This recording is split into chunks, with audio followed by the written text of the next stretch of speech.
Expectation बढ़ा दी sir आपने इसमें। दीप, ये स्टॉक है आइबुल हाउसिंग फाइनेंस, जिसकी आज एक बड़ी डील होने जा रही है, जिसमें प्रमोटर समीर गहलोत साहब लगभग 11% अपनी हिस्सेदारी बेचेंगे। ब्लैकस्टोन और कुछ और दूसरे फंड है वो ये हिस्सेदारी खरीदने वाले हैं, और ये गेम चेंजिंग मोमेंट है इंडिया बुल्स हाउसिंग फाइनेंस के लिए, इनके इन्वेस्टर्स के लिए। क्यों है? देखिए, लगभग आधी हिस्सेदारी अपनी बेच रहे हैं, बाकी बची हुई आधी हिस्सेदारी वो 90 दिन तक नहीं बेच पाएंगे, वो लॉक इन पीरियड है। बिल्कुल। तो कम से कम 90 दिन तक आपको और फ्रेश सप्लाई नहीं आने वाली। दूसरा, ब्लैकस्टोन के पास फर्स्ट राइट ऑफ रिफ्यूजल रहेगा, तो अगर इन्हें बेचनी भी है तो ब्लैकस्टोन को ही बेचनी पड़ेगी, पहला ऑफर उन्हें करना पड़ेगा, जाहिर सी बात है ब्लैकस्टोन खरीदेगा भी।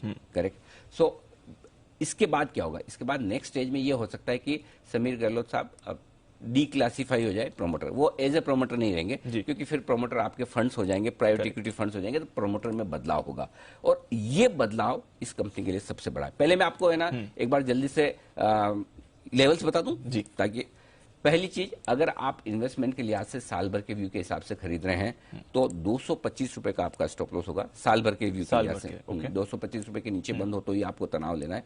400 से लेकर 600 रुपए, पहला छोटा टारगेट 400 रुपए का है, दूसरा 600 रुपए का टारगेट है अगर आप साल भर, यानी कि ये स्टॉक दुगुना होने की ताकत रखता है। बिल्कुल, ये एक साल का है। लेकिन मेरा ये व्यू है, अगर ब्लैकस्टोन के पास कंप्लीट कंट्रोल, मैनेजमेंट कंट्रोल आता है और पूरी तरह से बाद में वो कंपनी चलाते हैं जो आपको 2-3 महीने में, 4 महीने में, 6 महीने में क्लैरिटी आ जाएगी, तो फिर इस स्टॉक को आपको 3 से 5 साल के लिए होल्ड करना चाहिए। ओके। और 3 से 5 साल का मेरा व्यू है 800 से 1000 रुपए का। वाह, तो कम से कम 5 गुना। हाँ, 4 गुना, 5 गुना। आपको याद दिलाऊं, 2018 के हाई पे 1200-1300 रुपए स्टॉक ट्रेड कर चुका है, अभी भी अपने 2018 के हाई से सिर्फ 25% ट्रेड कर रहा है। सो और क्यों ट्रेड कर रहा है, वही सबसे बड़े कारण है। और उसमें सबसे बड़े कारण जो जिस वजह से ये इस स्टॉक पर मैं इतना बुलिश होकर अब राय दे रहा हूं, मैं ये मानकर चल रहा हूं कि गहलोत साहब प्रमोटर से निकल जाएंगे, ब्लैकस्टोन आ जाएगा, ये एजम्पशन है जो होगा। ये इतनी स्टेक बेच के निकलने के पीछे कारण वही है, और मैनेजमेंट उसके बाद प्राइवेट इक्विटी फंड्स के हाथ में होगा। वैल्यूएशंस बहुत अट्रैक्टिव है, 0.8 बुक वैल्यू पर ट्रेड करे एक से।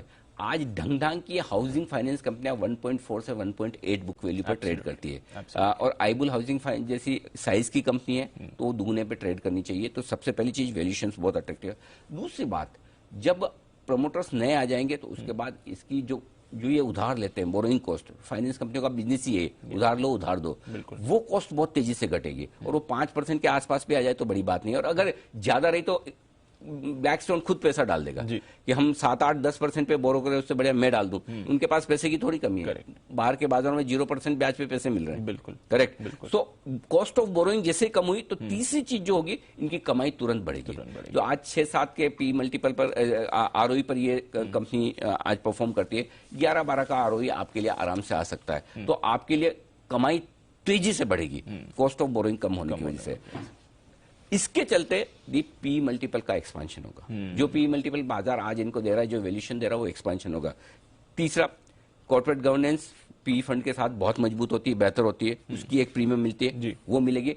इसके अलावा एक और बड़ी बात है, चेंज ऑफ मैनेजमेंट से कंपनी की री रेटिंग होती है। और एक आपको मैं एक बहुत बढ़िया फॉर्मूला दिखाता हूं, जिसपे मेरी रिसर्च टीम को भी मैं कहूंगा कि आप इस पे काम करिएगा। कुशल आशीष भी हमारे साथ है। जिन जिन कंपनियों के मैनेजमेंट चेंज हुए हैं, आप देखेगा मोस्टली जो अच्छी कंपनियां हैं, जिनके बिजनेस मॉडल अच्छे थे, वो मैनेजमेंट चेंज होने के 1 साल के अंदर वो कंपनियां 2 से 3 गुना हुई है भाव के लिए। 2 से 3 गुना। तो ये फॉर्मूला यहां पर भी आप लगाएं तो कोई बड़ी बात नहीं है। ब्लैकस्टोन ने एम्फेसिस लिया है, और ब्लैकस्टोन का ट्रैक रिकॉर्ड है, जो कंपनी वो लेते हैं वो 8 से 10 साल में वो कंपनियों के भाव 8 से 10 गुना होते हैं, यानी कि लगभग हर साल डबल। यस सर, ये ट्रैक रिकॉर्ड है ब्लैकस्टोन का। तो इन सबके चलते मुझे लगता है कि ये एक बहुत बढ़िया इन्वेस्टमेंट हो सकता है चेंज ऑफ मैनेजमेंट की वजह से। यहां पर आपको लॉन्ग टर्म के लिहाज से हो सकता है आज थोड़ा बहुत ऊपर नीचे प्रॉफिट बुकिंग आए। आज के लिए टारगेट अगर आपको चाहिए तो 290 का पहला टारगेट है, 305 का दूसरा टारगेट है, और आज के लिए जो डे ट्रेडर्स हैं वो 260 रुपए का स्टॉप लॉस लगा लें। लेकिन मैं ये कहूंगा कि ये डे ट्रेडर के लिहाज से नहीं, ये एफएनओ के लिहाज से भी नहीं, बैन में भी रहता है हमेशा। आप इसको सिंपल थोड़ी बहुत डिलीवरी लेके छोड़ दें, बस दिमाग में लगाएं। अब वो 260 में मिलता है, 80 में मिलता है, 300 में मिलता है, 350 में मिलता है। अगर आपके नीचे आए 50-75 रुपए तो और ऐड करके इस स्टॉक को आप पोर्टफोलियो में छोड़ दे 3-5 साल के लिए। 3-5 साल भूल जाए, तभी पैसा बनेगा, तभी पैसा बनेगा। क्लियर है सर। तो चलिए, पिक ऑफ द ईयर आपके लिए है इंडिया बुल्स हाउसिंग। ट्रेडिंग के टारगेट्स भी हैं आपके पास, पोजिशनल टारगेट्स भी हैं, और लॉन्ग टर्म निवेशक अगर आप खरीद कर रख सकते हैं अपने पास तो खरीद कर चले। इंडिया बुल्स हाउसिंग, इस पर रखनी है आपको नजर। बाकी इंडिया बुल्स ग्रुप स्टॉक से जुड़ी कंपनीज भी आज फोकस में आपको आती हुई दिख सकती हैं।